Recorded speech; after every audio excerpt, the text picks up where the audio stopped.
What's going on, everybody? Ronan here, and welcome back to the channel. This part is going to be kind of the segue to where we get to the real meat and potatoes of this what if. But before we get into this part, I'm going to need you guys to do the usual thing. Take a look at this analytical stat bar right here. Don't forget to drop a like, drop a comment, hit the subscribe button, and turn on notifications so that way you'll never miss another upload. But with all that being said, let's get into today's part. The plot against Brock. What if Brock took the gym challenge? Part 3. I hope you enjoy. We begin today's part with Brock, as he is now fully enrolled in school. It's been a couple of months since he lost to the second-year Giselle on his first day. While for Brock, that loss was personally devastating, it did have one effect that was unforeseen by him or really anyone in the school, and that is the popularity of the boy. You see, because of his stubbornness to stand up to Giselle rather than just hang his head like Joe had recommended, Brock has gained quite the reputation as someone who will take on any and all challengers. And this is something we see throughout the first couple of months of his years, as he battles not only people of his own year, but also laying down challenges to second, third, and fourth years in the school. While to Brock, this is no big deal, as it's just another battle to him. It's causing some uneasiness among the ranks of the upperclassmen. You see, because Brock started this whole trend by choosing to challenge Giselle, now other first years have gotten the nerve to start challenging the upperclassmen as well. While, truth be told, this isn't really any type of challenge for the fourth years or putting them in any type of danger, the fact of the matter is they think it's above them to have to deal with these low-level trainers that are in the first year. And because of this whole attitude and stigma, Brock has unknowingly put a target on his back. You see, because the way the fourth years see it, they don't like the hope that he's started to give to the masses. And it's gotten to the point to where the fourth years have taken it upon themselves to decide that Brock needs to learn his place, just like the rest of them. However, this is something that happens in the background over the course of many months, and Brock, for the most part, seems relatively unaware of it, since his main focus has been on the whole school thing. You see, there's two things that Brock has figured out for himself since he started to get his bearings in the school. The first thing is that even though Roly-Coly isn't the type of Pokemon that he would like to have, and the two are still stubborn and butt heads, they do work well together. And this has somewhat allowed the two to navigate their way through the battle rankings of the year ones in the school. And the second thing is, Brock is horrible at schoolwork. He has no sense of time, he has no sense of direction, and worst of all, he has no sense of urgency in completing projects, often finding himself waiting until the last minute before he even starts any type of projects that he may have, resulting in him turning them half complete, and most of the time failing the assignment. Even with Brock's new best friend Joe at his side helping him study, the boy can't really seem to get anything above an F in any of his classes. Well, that is all except for one, the actual battling class. This is the one school academia that Brock actually has full interest in when he attends, as the boy is definitely his father's child, enjoying the purity of a Pokemon battle, because in those moments of excitement, nothing else matters. Brock is able to forget all of the pain and all of the suffering that he's had to deal with the passing of his mother. This is where we find ourselves at the 4-month point in the school. Brock and Joe are sitting inside their dormitory. As luck would have it, the two got assigned to be roommates at the beginning of the school year, and our young hero is feeling pretty confident about the progress he's made in the last 4 months. You see, he's been able to climb the battle rankings pretty swiftly inside of his year, and he's about at the halfway point when it comes to the rankings. For somebody who's new and has been here in the short amount of time that he has, this is an incredible feat. However, there's one realization that's going to set in when Joe walks in the door and plops his head down on his desk. Brock, who's just lazily lounging around in his bed, asks Joe what's up. Why does he look so down? This is where the boy reveals that he just failed one of his tests, and this was an important one too, because it was worth about 60% of his grade in order to pass the class. And unfortunately, if he doesn't figure out a way to bring it up, then he's going to end up having to repeat the first year, because this is one of those classes that if you don't get a passing grade, then you don't move on. And unfortunately, tuition is expensive, and Joe is here on a scholarship, and if he doesn't pass the first year, they could very easily revoke his scholarship, and he won't even be able to attend next year because his family does not have the funds to pay for this type of education. This is all things that Joe is ranting about as he paces around the room,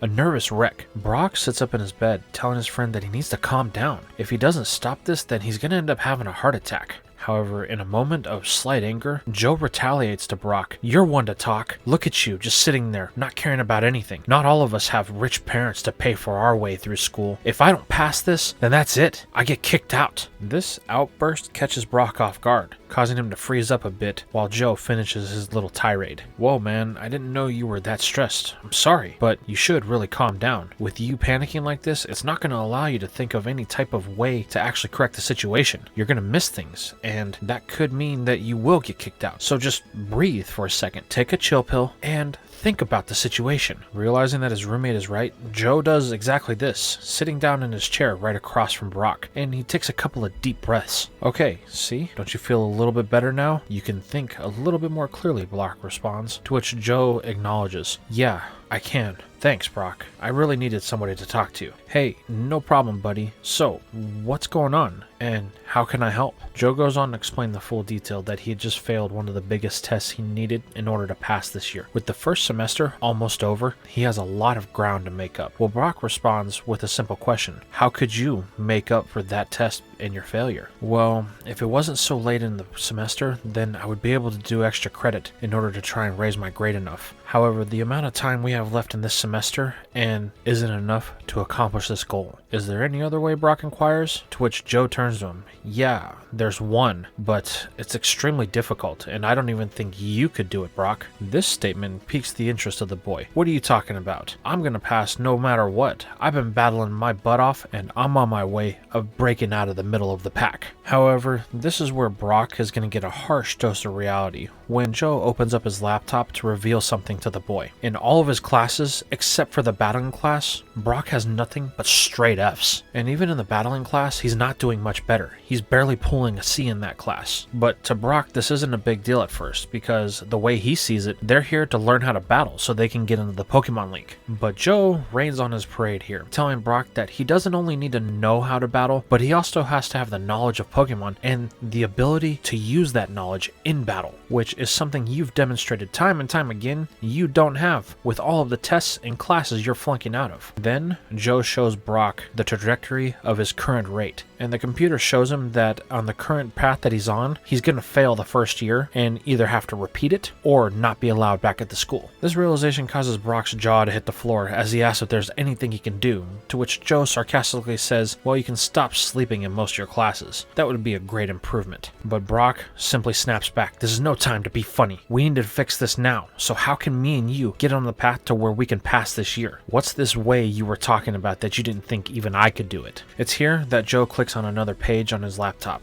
This is the rankings for everyone in year 1, and as you can see here, Brock, you're in the middle of the pack at 56 out of 100 students. Now, while for most, this would be good as it considers them average, because if a student is doing bad in one of their other classes, they can use their battle ranking in order to offset it so they can skate by and pass the year. However, your grades in your other classes are so poor that even when you add in your battle ranking, it doesn't even make you come close to the point where you may even be able to consider skating by. Okay, so how do I fix it, Brock asks. Easy, I'm getting to that, Joe responds. This is where the boy reveals something that Brock didn't even know. The school actually has 2 ranking systems. They have a ranking system for the years, and then they have a universal ranking system for all of their students. And then he pulls up the stats of both Brock and himself, and it is a poor sight to behold. While Brock is in the middle of the pack when it comes to year run, and Joe is just slightly below him when you compare it to the rest of the grades in the whole school, they are in dead last. The only person that Brock is actually better than is Joe, and their only reason for that is because Joe isn't that good at battling, but when it comes to book smarts, he's second to none. Now with the jaw of Brock on the floor, Joe explains what they have to do. Brock would have to pass the next semester with exemplary marks, meaning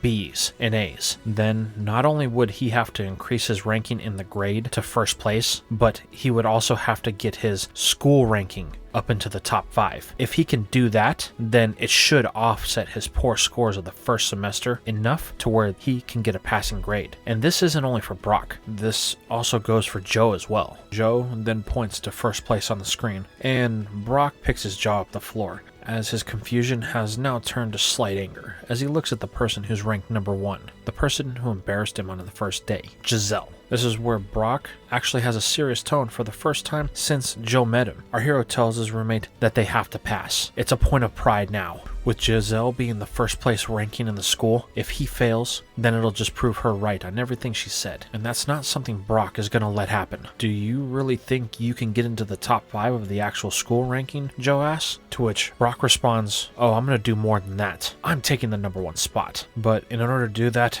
I'm going to need your help, Joe, just like you're going to need mine. You see, I kind of suck at the schoolwork, and you kind of suck at the whole battling thing. So what do you say we work with each other? We help each other understand the other's way of doing things, and in turn, we can carry each other to the finish line and make sure we both get past this first year, so that way we can rub it in that stuck-up girl Giselle's face. Joe takes a moment to think about this, as would he really entertain the idea of actually trying to make a run for one of the top 5 spots in the school? However, the look on Brock's face says it all, because Joe can tell there's no getting out of this. He's going to ride it all the way to the end, whether he likes it or not. With a sigh, Joe hangs his head, agreeing to the plan that Brock has laid out, but he tells his friends they will need to be laser focused, as they have less than 8 months in order to achieve this goal. Well, to Brock, this is no big deal, as the way he sees it, with the regimen that he's thinking about, they're going to be able to do this in about half the time, although this may be a little bit of wishful thinking on the boys' part. However, this line of thought did prompt a question for Joe from Brock, and the question is, what is Joe's Pokemon? Because Brock hasn't really seen it. I mean, Joe knows all about Roly-Coly and the things that Brock's been through with it, considering Brock uses it in every battle, as he battles quite frequently.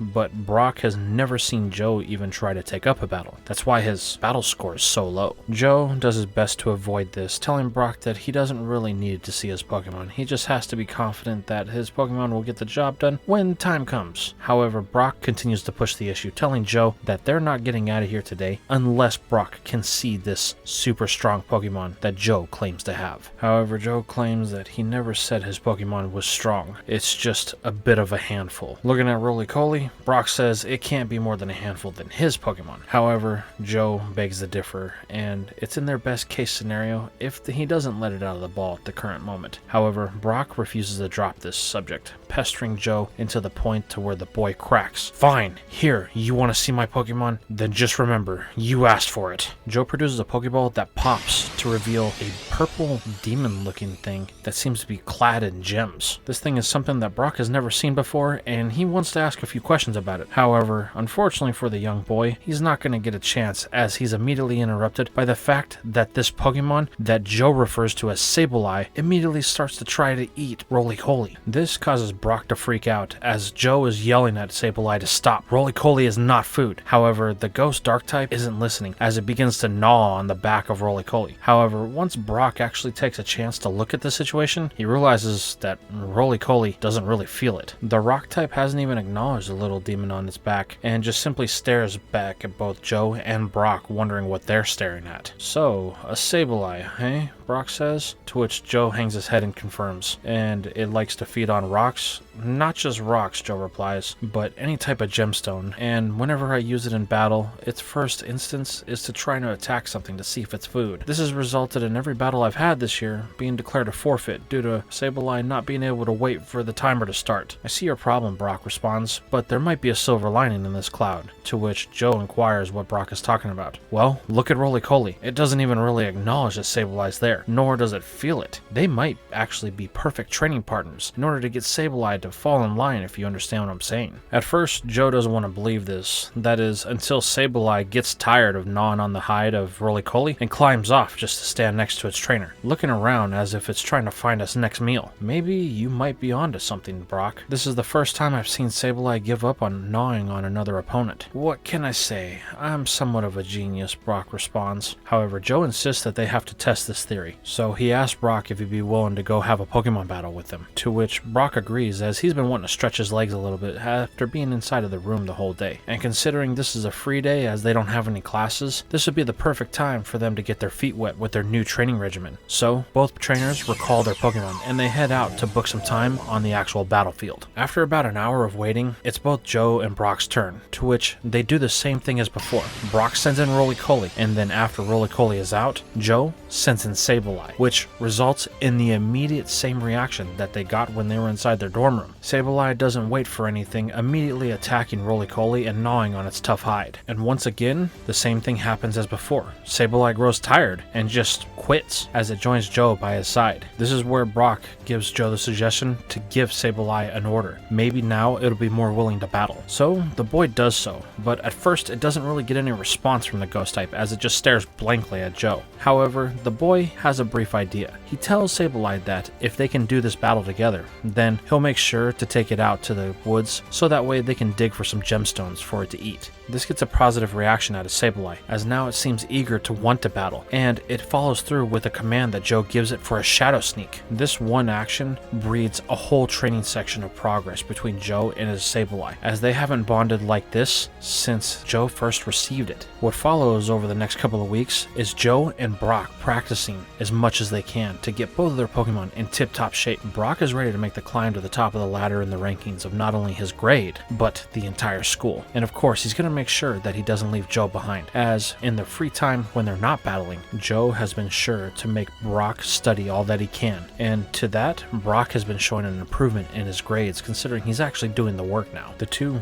really have become two peas in a pod, getting to the point to where both Brock and Joe have developed perfect counters for each other's battle styles with their Pokemon. Although this does breed some problems with the actual Pokemon because Sableye still suffers from its extreme hunger addiction, and Roly-Coly does get a little bit upset when it takes a hit or two in battle too many, causing it to butt heads with Brock. However, for the two would-be trainers, these are minor setbacks, as over the next couple of months, both Brock and Joe are able to climb the rankings of their class, beating some of the heavy hitters in the grade. And just like Brock predicted, he ends up at the top of the year ones, with Joe securing a spot in 4th place. However, there is one issue here. It's nearing the end of the year, and both of them have a little bit more work to do. And the reason for it is because even though they've gotten to the tops of their respective grades, they need to be to the top of the overall school ranking, which means one thing: they're going to have to start battling outside of their respective grades. For Joe, this is a bit of a terrifying prospect, because there's a reason why year 2, 3s, and 4s look down on all of the year 1s, and he isn't exactly on the same level as any of them. However, Brock tells him that this is nonsense, because he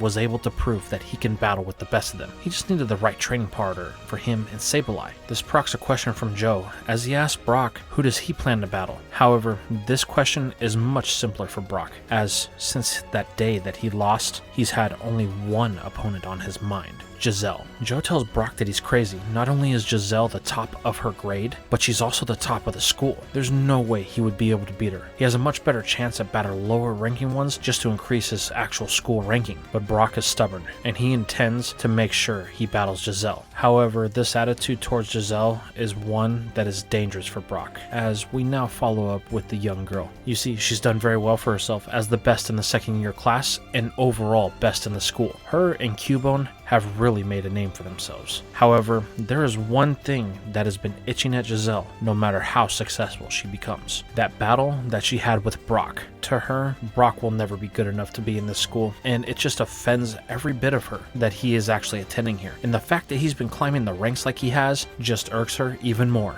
And when she gets wind that Brock intends to battle her again, Giselle realizes that it's time to put her plan in action, as she's become very good acquaintances with some of the people that are in charge of the sanctioned battles in the school, and she intends to use that to her advantage to make sure that Brock can never return to school after the end of this year. So after some conniving antics on Giselle's part, she's able to set up a battle that looks official from every way that it can, and she intends to use this to force Brock into a battle with her. However, the catch is, this is an unsanctioned battle, and Giselle has a really good ability that nobody really knows about, and that is to play the victim. She intends to turn the tides on Brock, telling everybody that he forced her into an unsanctioned battle because he's been obsessed with her over the last year. And she has the perfect way to goad him in this, as she meets Brock inside of the hallway of the school, as everyone is checking their battle scores for the semester to see where they're at. Giselle casually comments to Brock that he's one loss away from being kicked out of the school, and she heard about his want to battle her and how he was going to beat her. But Giselle informs Brock that he doesn't hold a candle to her, and if they were to battle, he'd lose, so it's not even worth her time. Brock's not even worth her time, considering he doesn't belong here. This whole statement gets Brock's blood to boil, and he immediately goes on a tangent, challenging Giselle for another battle. Got him, Giselle thinks. However, she plays this off at first, telling Brock that he's not worth her time, so why should she soil her hands once again by battling the boy? But Brock being Brock, and not realizing that he's being goaded, refuses to let those comments go, and he proceeds to chase Giselle through the school, demanding a battle. And this is the exact scene that she wanted. Now every witness to their altercation will be able to back her instead of Brock. Now that she's got the hook in, Giselle agrees to the battle, stating that she really wants Brock to leave her alone, so if this will get him to shut up, then fine, they'll have a battle. Let's head to the practice field. Giselle is just tickled pink that all of her pieces are falling into place as her and Brock head off to get things started. This is where we follow up with Joe as he's looking for Brock because the young boy is late for one of their training sessions. However, Brock is nowhere in sight. But there is one thing that Joe comes across, and that's the little groupies of Giselle, as they're having a conversation that at first doesn't really catch Joe's attention, but then they mention Brock's name, and then he begins to clue into what they're saying, and the entire plan that Giselle had come up with begins to unfold. Once Joe realizes that Brock is in trouble, he begins to panic. He needs to get to Brock to tell him to stop. However,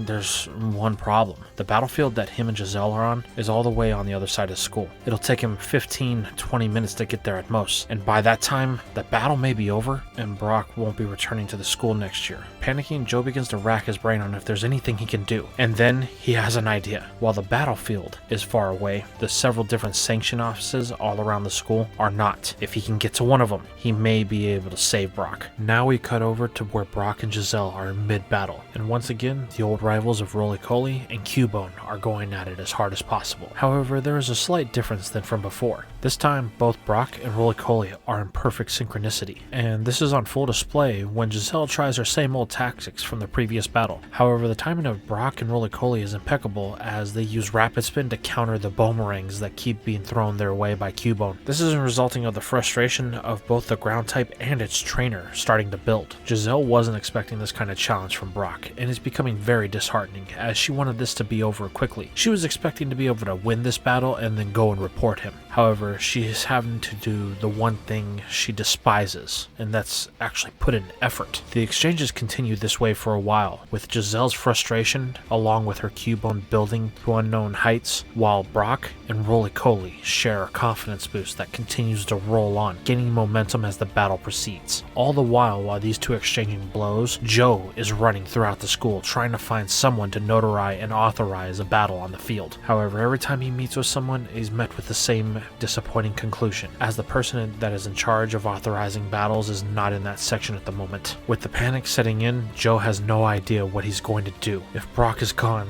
that means that the one person that actually treated him like a human being and an equal will be gone as well, and he doesn't know if he can live with that. Back on the battlefield, the level of confidence and frustration is radiating from both of the combatants. It's so bad that Giselle has gotten to the point to where she is flustered, being red in the face, while Brock remains confident and calm. This is where something extraordinary happens. Almost in response to both of their trainers' emotions, the Pokemon begin to glow in an evolutionary light. Taking on the next stage in evolution is Marowak and Carkol, as the two continue on this rivalry, putting even more power into their moves. This is where Brock finds out that his starter has learned a new move and gained a new typing, when Carkol engulfs itself in flames and charges towards Marowak, throwing all of its weight into the blow. Wait, that was flame charge, Brock thinks to himself. Amazing. I guess I should have given Carkol more credit. There's a lot of surprises that it still has left in store. Brock thinks to himself, only for his thoughts to be interrupted when he finds out that this is more true than he actually knows, as Giselle's frustration and the evolution of her starter has tipped things in her favor, because now her new Marowak has more power, and the fact that Roly-Coly has evolved into Carkol and gained the fire typing means that it's 4 times weak to its element. This is shown when Brock orders another flame charge from Carkol, only for it to be caught off guard when Marowak retaliates with its own move,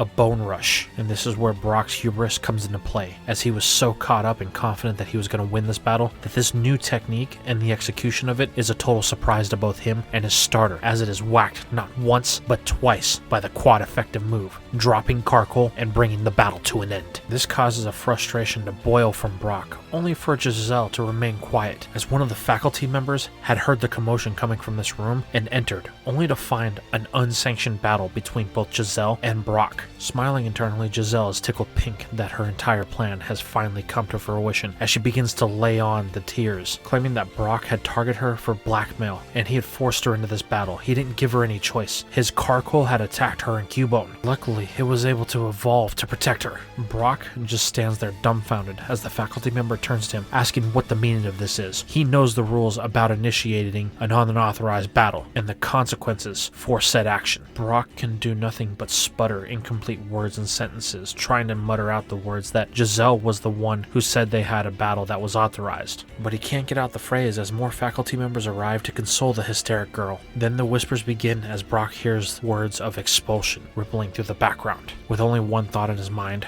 Brock recalls Roly-Coly and takes off running from the battle room, with everyone screaming for him to come back. And this is where we are going to leave things for now. So tell me, how did you feel about this part? What kind of vendetta does Giselle have out for Brock? And how did you feel about both Brock and his starter, with Giselle and her starter evolving at the same time? And is there any hope for our young hero in the possibility of setting things straight? Let me know in the comments down below.